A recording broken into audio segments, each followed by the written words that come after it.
بسم اللہ الرحمن الرحیم۔ آنکھ اور کان کا روزہ۔ قال الصادق علیہ السلام اذا صمت فلیصم سمعک و بصرک و شعرک و جلدک۔ امام صادق علیہ السلام نے فرمایا، جب تم روزہ رکھو تو تمہارے کان، آنکھ، بال اور تمہاری کھال سب کو روزہ دار ہونا چاہیے۔ القافی جلد نمبر 4 صفحہ نمبر 57 حدیث نمبر 1۔ اعضاء و جوارح کا روزہ۔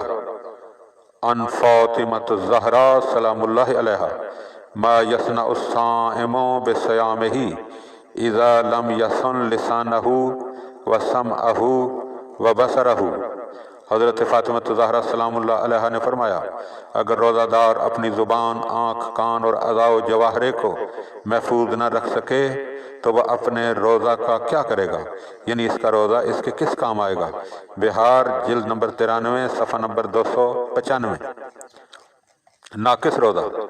قال الباقر علیہ السلام لا صیام لمن اصل امام ولا صیام لعبد عابق حتی یرجع ولا صیام لامرأۃ ناشزۃ حتی تتوب ولا صیام لولد عاق حتی یبر۔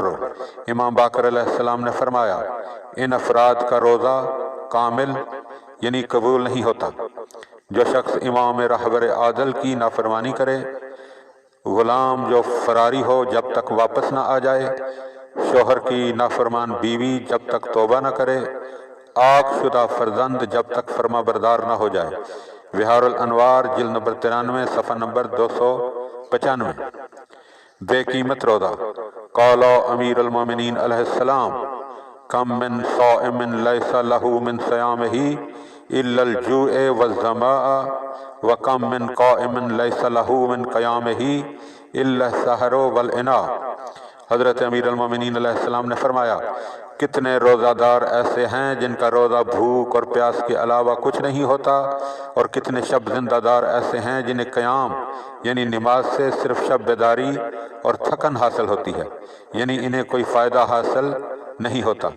نہج البلاغہ حکمت نمبر 195۔ روزہ اور صبر۔